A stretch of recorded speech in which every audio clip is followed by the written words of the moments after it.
दोस्तों, देश गैस किल्लत से जूझ रहा है। लोग लंबी लंबी लाइनों में खड़े हैं।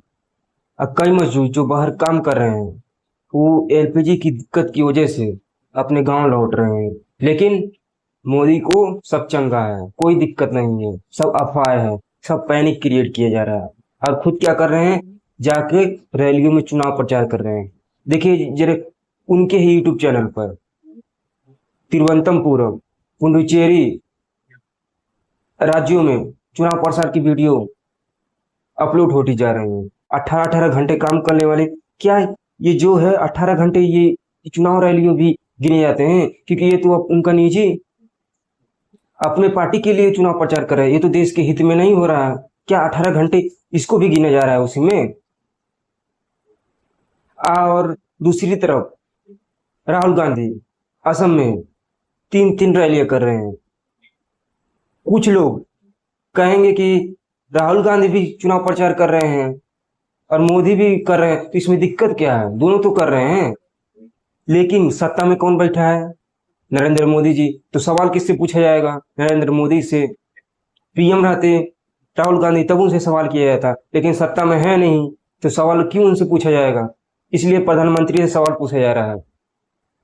लेकिन तमाम गोदी मीडिया इस पर डिबेट नहीं करेगी, क्योंकि देश की किल्लत है ही नहीं, पैनिक क्रिएट किया जा रहा है। थोड़ा चमचे को बुलाकर अपने स्टूडियो में एजेंडा सेट करके देश में गैस की किल्लत है ही नहीं, ऐसा माहौल क्रिएट किया जा रहा है। तमाम वीडियो पड़े हैं उनके यूट्यूब पर। और आम आदमी पार्टी के संजय सिंह, देखिए मोदी पर कैसे प्रहार कर रहे हैं, जरा सुनिए उनके वीडियो को। ईरान कितने किलोमीटर पे है? 2500 3000 किलोमीटर पे। अमेरिका कितने किलोमीटर पे है? 40,000 किलोमीटर पे। ईरान से जो हिंदुस्तान में तेल आता है वो 5 से 7 दिन में आता है, और जो अमेरिका से तेल आता है, जो वेनेजुला से तेल आता है, वो तेल आता है 45 दिनों में, 40 से 45 दिनों में। तो जरा अंधभक्तों से पूछना कि 45 ज्यादा होता है कि 7, कहेंगे 45 ज्यादा होता है। तो उनसे पूछना कि जब 45 ज्यादा होता है तो 45 दिन में जो जहाज आता है उससे तेल चाहिए कि 7 दिन वाले से? तब कहेंगे नहीं, हमें 7 दिन वाले से चाहिए। लेकिन उनके जो आका हैं वो 45 दिन वाले जहाज से तेल मंगा रहे हैं।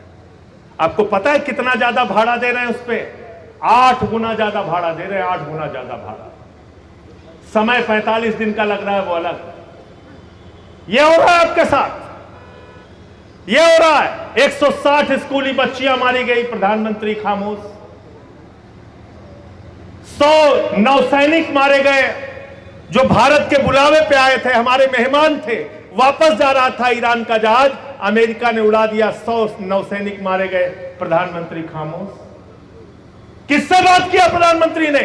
खाड़ी के 8 देशों के प्रमुख से बात किया और अकड़ के बोले हम ईरान वाले से बात नहीं करेंगे। क्या बोले? क्या बोले? हम ईरान वाले से बात नहीं करेंगे। क्यों बोले ईरान वाले से बात नहीं करेंगे? बोले हमको फर्जी मेडल जिसने पहना है इजराइल वाला और हमारा दोस्त ट्रंप, वो दोनों देखो अभी ईरान को बिल्कुल साफ कर देगा 2 दिन में। 1 दिन बीता, 2 दिन बीता, 3 दिन बीता, 5 दिन बीता। मोदी जी कहेंगे तो ईरान खत्म ही नहीं हो रहा है, आपने तो हमसे कहा था तो ये दिन में खत्म हो जाएगा। फिर 1 हफ्ता बीता, फिर 10 दिन बीता। संजय सिंह ने पहले दिन कहा ईरान के राष्ट्रपति से बात करो, जैसे रूस का जहाज तेल का गैस का आ रहा है, जैसे चीन का जहाज तेल का गैस का आ रहा है, वैसे ही भारत का जहाज आना चाहिए। प्रधानमंत्री जी बात करो, प्रधानमंत्री जी बात करो। सारे अंधभक्त मिल गए। अरे बोले संजय सिंह को विदेश नीति नहीं आती, ये क्यों बार बार कह रहा है? हम ईरान के राष्ट्रपति से कैसे बात करेंगे? जब 13 दिन बीत गया, पूरा देश लाइन में खड़ा हो गया, हाहाकार मच गया, गैस और तेल की किल्लत हो गई, तब प्रधानमंत्री नरेंद्र मोदी ने कहा अरे भैया ईरान वाले, तुम तो हमारे बड़ी पुरानी दोस्ती है। जब 13 दिन में तेरही होगी तब जागे, तब जागे। जब आगरा में एक आदमी की, एक बुजुर्ग की मौत हो गई गैस के लाइन में खड़े हुए, तब प्रधानमंत्री जागे, तब ईरान के राष्ट्रपति से बात करें। यह विदेश नीति है तुम्हारी? ऐसे विदेश नीति चलती है? ऐसे चलेगी विदेश नीति? इसलिए अगर इस देश को बर्बाद करना चाहते हो तो भारतीय जनता पार्टी के साथ खड़े हो जाना। अगर अपने बच्चों का भविष्य बर्बाद करना चाहते हो तो अपने इलाके में जो बीजेपी का नेता होगा उसकी जिंदाबाद लगाना। अगर नौजवानों को बेरोजगार बनाना चाहते हो, स्कूल अस्पताल बंद कराना चाहते हो, तब भारतीय जनता पार्टी नरेंद्र मोदी और योगी के साथ खड़े हो जाना। और अगर उज्जवल भविष्य चाहते हो, अगर चाहते हो दिल्ली की तरह बिजली फ्री हो, पानी फ्री हो, शिक्षा फ्री हो, इलाज फ्री हो, अगर चाहते हो माताओं बहनों के लिए बस की यात्रा फ्री हो, अगर चाहते हो नौजवानों के हाथों में रोजगार हो, अगर चाहते हो हिंदुस्तान मोहब्बत की बुनियाद पे बने, तो ये आम आदमी पार्टी का झंडा उठा लेना, ये झाड़ू वाला झंडा उठा लेना।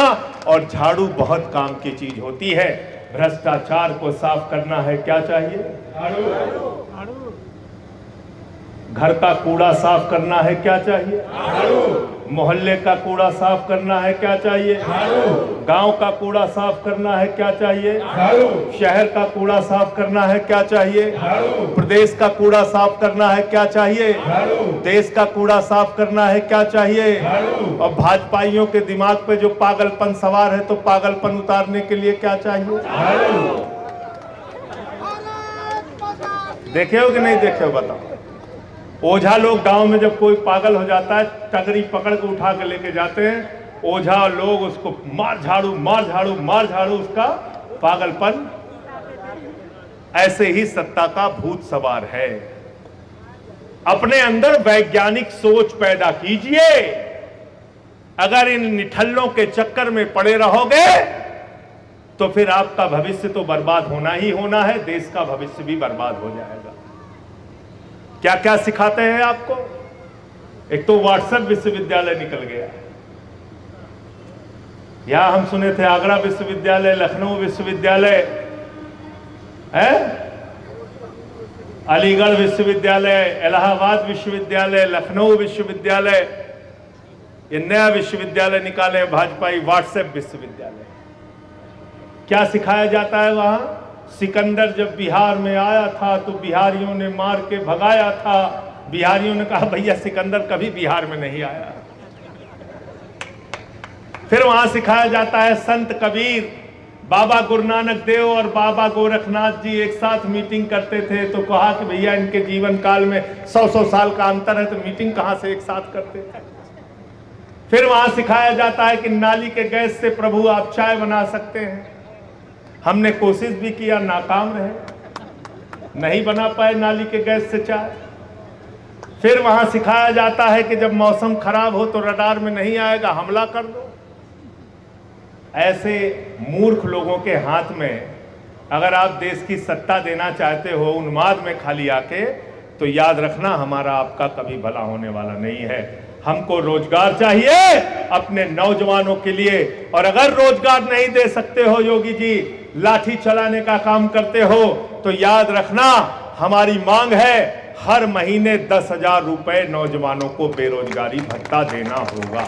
आम आदमी पार्टी जिंदाबाद, संजय भैया जिंदाबाद। और मैं कहता हूं कि हमें मुफ्त में मत देना। 10,000 रुपए बेरोजगारी भत्ता देना तो 2 घंटे कोई भी सरकारी काम हमारे नौजवानों से लेना। और जब हम सामाजिक न्याय की बात करते हैं तो हम नहीं चाहते कि जाति और धर्म के नाम पे आप समाज को बांटने का काम कीजिए। यह बहुत हो चुका हिंदू मुसलमान, यह बहुत हो चुका। उत्तर प्रदेश के अंदर यह आपस में लड़ाने की राजनीति, इसको बंद करना होगा और आम आदमी पार्टी के साथ मिलकर हम सब लोगों को साथ चलना होगा। ये अमन बिक रहा है, चमन बिक रहा है, गरीबों के तन का कफन बिक रहा है, बाजारों में बहनों का तन बिक रहा है। यारो बुरा न मानो तो कह दूं, इन बेईमानों के हाथों वतन बिक रहा है, इन बेईमानों के हाथों वतन बिक रहा है। ये कब तक मजहबी नशा बांटिएगा? ये कब तक मजहबी नशा बांटिएगा? ये उन्माद वाली हवा बांटिएगा? ये मंदिर, ये मस्जिद, शिवालय की जिद में वतन ही ना होगा तो क्या बांटिएगा? वतन ही ना होगा तो क्या बांटिएगा? इस वतन को बचाने की जरूरत है। हमारी दो बहनें पीछे हैं, पिछले कई दिनों से, प्रेरणा और सुरभि। खड़े हो जाओ आप अपनी जगह, इनके लिए भी जोरदार तालियां बजा दीजिए। ये बहनें हमारी इस धूप में पर्चे बांट रही हैं, गांव गांव जा रही हैं। क्या है? जुनून है, जज्बा है कि देश के लिए कुछ करना है, समाज के लिए कुछ करना है। अपना घर बार छोड़ के लोगों के बीच में जा रहे हैं। ऐसा ही जुनून, ऐसा ही जज्बा अपने अंदर पैदा करना होगा अगर हम देश के लिए काम करना चाहते हैं, उत्तर प्रदेश के लिए काम करना चाहते हैं। अगर वाकई हमारे मन में इस बात की चिंता होती है तो हमको मेहनत करनी होगी, काम करना होगा। हमने भी यहां तक का सफर कार्यकर्ताओं के साथ मिलकर तय किया है। कभी रेहड़ी वालों की लड़ाई लड़ी, कभी पटरी गुमटी के दुकानदारों के हक की आवाज को बुलंद किया, बहुत सारे काम किए। तो इसलिए समाज के हर तबके की आवाज को हमें बुलंद करना है और अपने कारवां को आगे बढ़ाते रहना है। बहुत बहुत शुक्रिया, बहुत बहुत धन्यवाद। जय हिंद, इंकलाब जिंदाबाद। दूसरी तरफ इन्हें देखिए, ये वही महातरमा है, भूमिका लियाकत, जो मोदी का गुणगान करने में कोई कमी नहीं छोड़ती है। देश में कितना भी बड़ा संकट आ जाए तभी सब चंगा है, सब मोदी के हित में बताया जाएगा। रुपया, डॉलर बढ़ता जा रहा है, हमारे देश का रुपया गिरता जा रहा है, लेकिन सब चंगा है, कोई दिक्कत नहीं है। आज जब ये विपक्ष की जब सरकार थी तब 62-63 रुपये पैसे थी। मोदी जी क्या कर रहे हैं? क्या कारण है? हिंदुस्तान का रुपया पतला होता जा रहा है। अब मोदी जी जवाब नहीं दे रहे हैं क्या कारण है कि हिंदुस्तान का रुपया पतला होता जा रहा है। लेकिन आज तक इन्होंने एक भी प्रेस कॉन्फ्रेंस नहीं की। मोदी जी प्रेस कॉन्फ्रेंस से डरते हैं। और प्रेस कॉन्फ्रेंस कैसे करते हैं? मोदी अपने चमचे को बुला लेते हैं, ये जो मीडिया लोग हैं। और क्या पूछा जाता है सवाल? आम चूस के खाते हैं कि काट के खाते हैं? मोदी जी, आप क्यों इतने थकते नहीं हैं? आपके अंदर ऐसी एनर्जी कहाँ से आती है? और यही जो महातरमा है, गैस की किल्लत को लेकर अपने स्टूडियो में कुछ चंद लोगों को बैठाकर एजेंडा सेट कर रहे हैं कि देश में कोई गैस की किल्लत नहीं है।